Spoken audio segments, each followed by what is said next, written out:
It's a great pleasure to welcome all of you to the United Nations. I hope your visit to the United Nations will give a great opportunity, even though very brief, to understand more about the United Nations activities. And I'm particularly pleased to meet the term members of the CFR. And as I'm meeting you here, I see all of you are in the prime time of your life. Before that, let me introduce my senior advisors, Mr. Lin Pasco, who is sitting there, who is the highest political advisor in the United Nations. I do whatever he instructs me to do, particularly vis-à-vis my relationship, my working relationship with the Security Council. Then Mr. Michael Meyer. Again, he's my communication director. I do whatever he writes for me. Sometimes he makes if he makes mistakes, in the end, I'll be responsible politically. Again, when I said that you are in a prime time of your life means that according to Confucius, by your age, when you have reached older than 30 years, you should be able to, first of all, stand on your own. You should be able to stand on your own, have your own visions. This is very important. I know that term members of the CFR are the young, maybe young, but brightest and best, and maybe cream of the creams. In that regard, I wish you all the best in your future career. I understand that my good friend Richard Haas was also a long time ago a term member. I have been working with him since the days when he was policy planning chief in the State Department. And since then, we have built up all very good relationship. As a Secretary General, and even before my previous capacities, I had several occasions to speak before the members of the CFR. I always regard it as a great honor and a pleasure to exchange your views with the members of the CFR. Now again, if I may cite one more Chinese, even though I'm a Korean, there is some way of expressing whether it is good or bad. Chinese people often say that you are living in an interesting times. It may be interesting, in a real sense interesting, but if you carefully think, what does this interesting means? It may have some negative connotation too. This is exactly what the United Nations and yourselves and everybody is going through now. We are living in a very interesting period, very difficult, multiple crises. I hope in the end, at the end, we will have lived really interesting period. But still, I don't think it is interesting for me. It is quite painful, quite painful. We have had poverty challenges, development challenges. Billions of people, at least 2 billion people, are still not lifted out of this poverty. Now, we have a climate change crisis. Then, since last year, we have been trying hard to overcome this food crisis, energy crisis. Then on top of all this, we are now compounded by global financial crisis, economic crisis. If we do not manage this economic crisis, this will have a much more impact than just being an economic crisis. this can be evolved into a political instability, political crisis. You have seen many demonstrations, very violent demonstrations. This is not an economic issue. This has become already on the verge of a political crisis. To many countries, you have seen many riots last year over this rising food prices. This is not an economic, it's not the food crisis. This has a security crisis. I'm very much concerned about all this crisis which we are now going through. In a sense, we have had 8 secretaries general. Unfortunately, I think I'm living in the most interesting times among 8 secretaries general. In a sense, I have many different records. Ms. Wessler introduced me the election process about me. I was the fastest way, elected. Normally, former secretaries general, they were elected at the end of the year, December, around the Christmas time, hurriedly, in a closed, very secret dealings between and among the powers, P5s. Then I think I was the only and first Secretary General to have been elected in a democratic way, truly democratic way, through an election campaign process. For many candidates, 2 years, for me, for 1 year. I had been canvassing all around the world to get the votes. In the past, there was no such a Secretary General. There had been, somebody even didn't know that one's name was considered as a candidate. One of my predecessors was notified while fishing that some mailman came that you were elected the Secretary General at the end, as a big Christmas gift.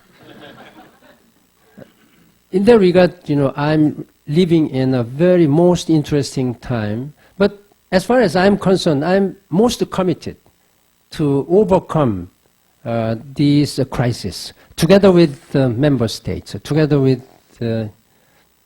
international community members. I'm going to participate in G20 summit meeting next month in London. As a Secretary General, as the United Nations, as you may know very well, we do not formulate any national or intergovernmental stimulus packages, what is known as stimulus package.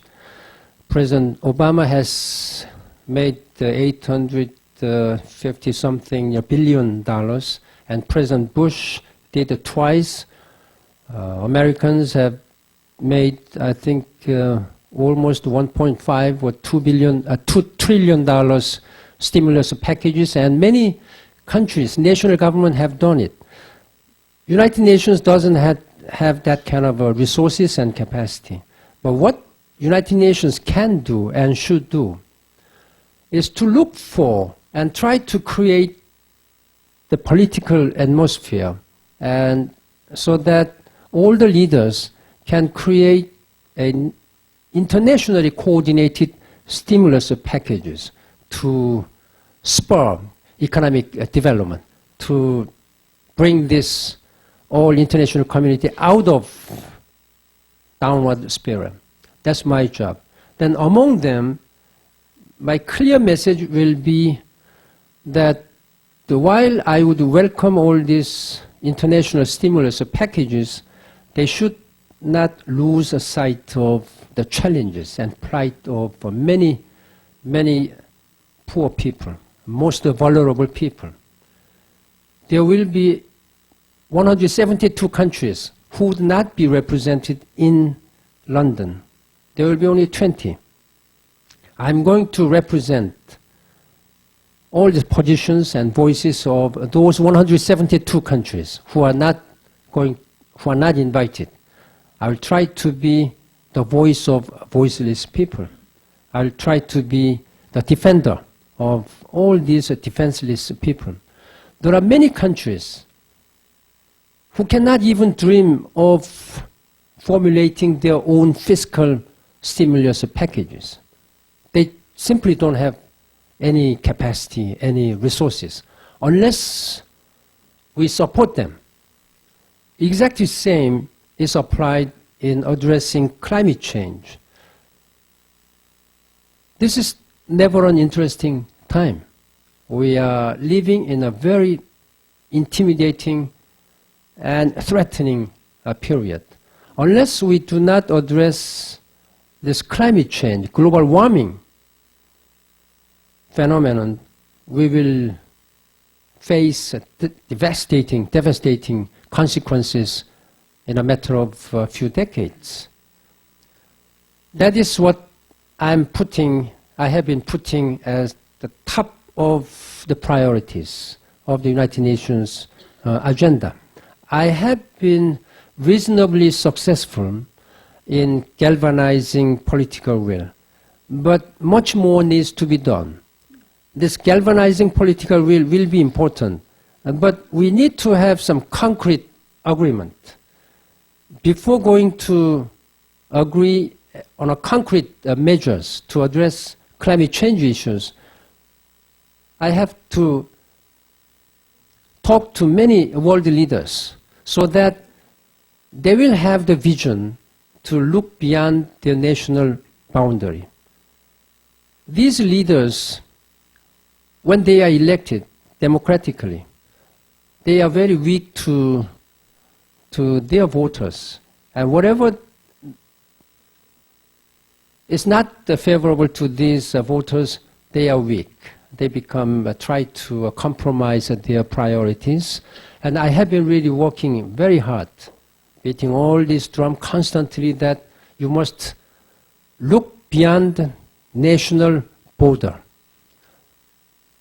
Climate change doesn't respect any national borders, doesn't respect any country or any, whether you are coming from poor countries or rich countries. The impact is being given evenly around the world, while the causes of this climate change has been different. It was not even, but the impact is even. That is again irony and unfair. It may be unfair, but we don't have any time to lose complaining that it is unfair. We have to have everybody, all the countries on board. I was very much encouraged when I met President Obama last week, that he was very much committed. United States is going to lead this campaign, and this campaign should be led, after all, by industrialized countries, because they have historical responsibilities. Then I'm very much committed to this. Then why I'm telling you this? Because I believe in you, the future of our planet Earth, of our generation. Not our generation. Our generation may finish within a very short period of time. I know my limit, but you have no limit. You're limitless. You have limitless capacities. Your future is lying ahead, and you will soon be the leader of this society, of this world. And that's why I count on you to have a broader vision. Sometimes you need to be ambitious. Then if you don't have ambitious goal, target, then always this threshold will be low. The achievement of your level of your achievement will be low. It may be sometimes unrealistic, but have a big dream and big and ambitious target. That will make you a smaller target or smaller threshold much easier. That's what I'd like to tell you. But try to put your 2 feet on the ground firmly. This may again sounds, it's not logical, what I would like to tell you is that just hold your head high above the crowd and have your 2 feet firmly on the ground and try to achieve your targets and goals. By doing that, you will be a successful leader in the future. And after all, the world is in your hands. And thank you very much for this opportunity. And I wish you all the best to you. Thank you.